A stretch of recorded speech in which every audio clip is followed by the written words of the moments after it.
प्यारे बच्चों, आज हम एक नई सीरीज चला रहे हैं और इस सीरीज में आज हम सफल बच्चों की कहानी उन्हीं की जुबानी सुनेंगे।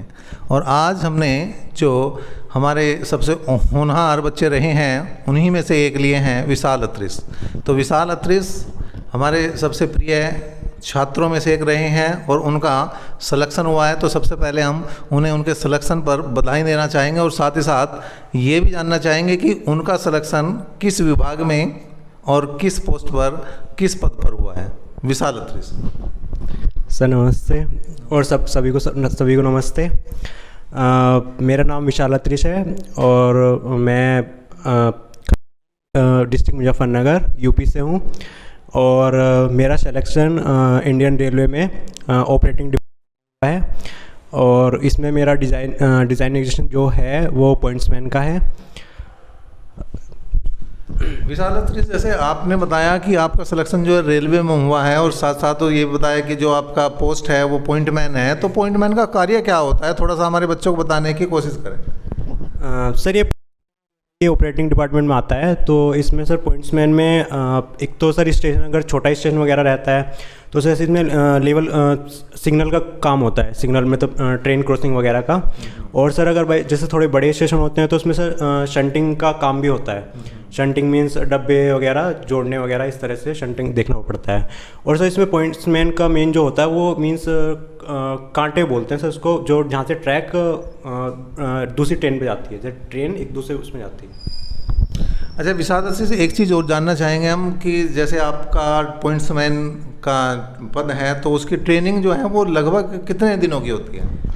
सर ये इसमें 1 महीने की इसकी ट्रेनिंग होती है। फिर इसमें 1 महीने की ट्रेनिंग के बाद फिर एक एग्ज़ाम होता है, तो उसको फिर क्लियर करने के बाद फिर उसकी पोस्टिंग वगैरह दे देते हैं। जैसे जाना कि पॉइंट्समैन की ट्रेनिंग जो है वो लगभग आपने 1 महीने की बताई, तो अगला हम एक चीज़ जिज्ञासा रहती है बच्चों में कि किसी भी पद पर अगर वो जा रहे हैं तो उन्हें भाई कितनी सैलरी मिल रही, तो इसकी बड़ी जिज्ञासा होती है। तो ये भी मतलब आप बताने की कोशिश करें विशाल अत्रिस की सैलरी वगैरह क्या? हाँ सर, इसमें जो ये पॉइंट्समैन की सैलरी होती है ये सर पॉइंट्समैन जो है सर ये ग्रुप डी में था, अब क्या है कि ग्रुप सी में कन्वर्ट करने की कोशिश कर रहे हैं सर इसको।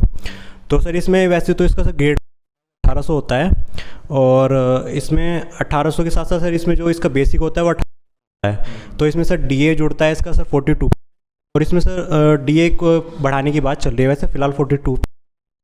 और इसमें सर इसकी लगभग सैलरी कोई 30 बन जाती है।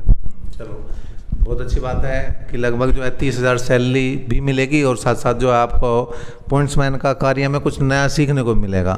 साथ साथ अब एक चीज़ और जानना चाहेंगे हम, जैसे आपने बताया कि भाई तैयारी करिए, तैयारी करने के दौरान कभी ऐसा क्षण जो संघर्ष के दिनों में कभी याद आगे तक लाइफ तक रहे, वो भी अगर शेयर करना चाहो तो कर सकते हो आप। हाँ सर, मेरा सर 2000 में मीन्स 2018 में मेरा एल हुआ था लोको पायलट के लिए इंडियन रेलवे में ही।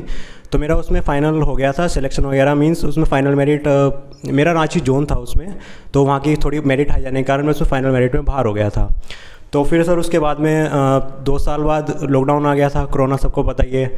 तो सर उसमें थोड़ी कंडीशन इस तरह की हो गई थी कि मतलब क्या करें, कहाँ जाएं, क्या ना करें, क्योंकि सब कुछ बंद हो चुका था उस टाइम पे, तो कुछ समझ में नहीं आ रहा था। फिर लेकिन ये कि हमने पढ़ाई की नहीं छोड़ी, उस टाइम भी जारी रखी उसको कि कुछ ना कुछ मतलब करते रहेंगे, हो जाएगा।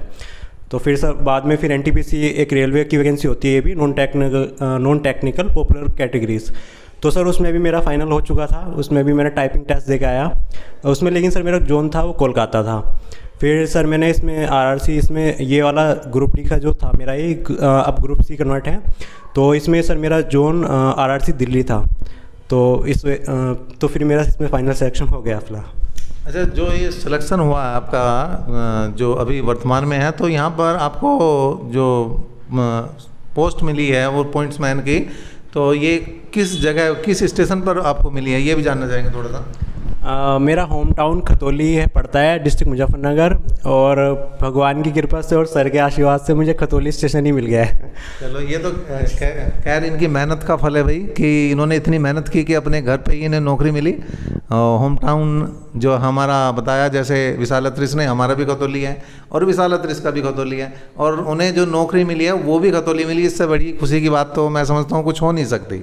फिर भी अच्छा, जैसे आपने बहुत दिन तक तैयारी भी की है, काफ़ी एक संघर्ष का पीरियड रहा जिसमें बताया आपने कई जगह आपका सिलेक्शन हुआ, लेकिन कुछ कारणों से फाइनल नहीं हो पाए, बीच में कोरोना ने दिक्कत करी। लेकिन ये जो कोरोना ने तो देखिए सभी को तोड़ दिया, लेकिन आपने उन सब से उभरते हुए फिर भी सिलेक्शन लिया, तो ये एक बहुत बड़ी अचीवमेंट है। अच्छा, जो बच्चे तैयारी कर रहे हैं उनके बारे में, उनके लिए हम ये जानना चाहेंगे कि उन्हें कम से कम, जैसे सपोज करो अभी आने वाले समय में दिल्ली पुलिस की तैयारी कर रहे हों या यूपी पुलिस की वैकेंसी भी आने वाली है या आने वाले समय में रेलवे की वैकेंसी आएंगी, तो उन सब के देखते हुए लगभग उन्हें कितने घंटे डेली पढ़ना चाहिए, और आप लगभग कितने घंटे डेली पढ़ रहे थे? सर मैं ये बोलूँगा, घंटे का तो सर ये है कि आप अगर 3-4 घंटे भी नॉर्मली पढ़ लेते हैं, लेकिन सर रेगुलरिटी मेन होती है इसमें। अगर आप 3-4 घंटे भी रेगुलर पढ़ेंगे तो आप कोई भी एग्ज़ाम निकाल देंगे। इस टाइम मैंने रेलवे के अभी तक अपनी एज में 2-3 एग्ज़ाम दिए हैं, तो दोनों तीनों में फाइनल में पहुंच गया हूँ। ये सर कोई बड़ी बात नहीं, मतलब नहीं बोल रहा हूँ, बस भगवान के आशीर्वाद से।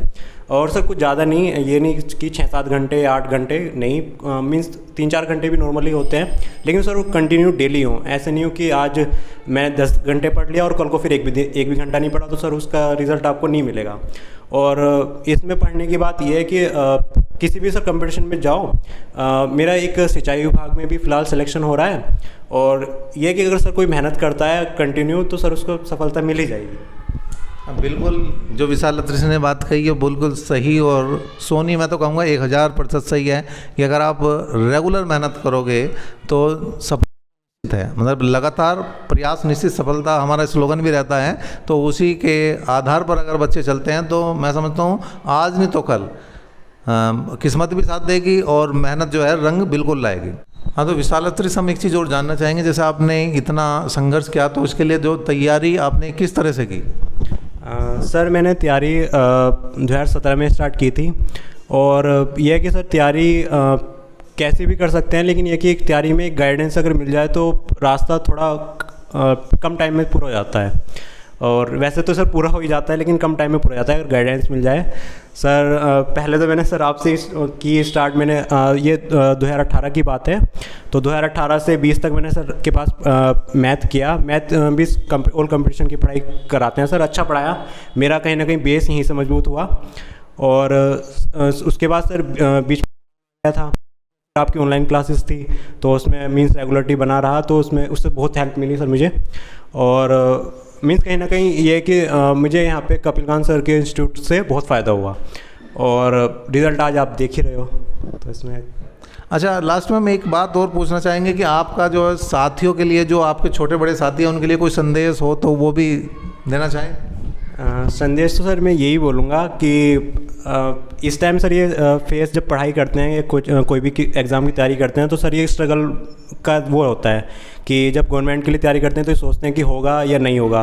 तो सर उसमें आधे लड़के तो ये सोच के छोड़ भी देते हैं कुछ, कि हार मान जाते हैं कि नहीं होगा अपना कुछ और। लेकिन सर ये है कि मैं तो यही बोलूँगा कि अपना कंटिन्यू से 2-3 घंटे ही, ज़्यादा नहीं। और अगर अपना ये होता है कि सबके सर स्ट्रेंथ भी अलग होती है, कोई 10 घंटे में उस चीज़ को कवर कर पाता है, कोई 2-3 घंटे में उस चीज़ को कर पाता है, लेकिन वैसे घंटे ज़्यादा मैटर नहीं करते, आपकी रेगुलरिटी ज़्यादा मैटर करती है। और मैं बस यही बोलूँगा कि आप मेहनत करिए, और एक ना एक दिन आपको सफलता ज़रूर मिलेगी अगर आप कंटिन्यू से मेहनत कर रहे हैं और ईमानदारी से मेहनत कर रहे हैं। तो एक बार फिर से हम विशाल अत्री को पुनः बधाई देना चाहेंगे कि उन्होंने एक तो हमारे लिए अपना कीमती समय निकाला, और साथ साथ जो है उनके सिलेक्शन पर एक बार पुनः बधाई। बहुत बहुत धन्यवाद।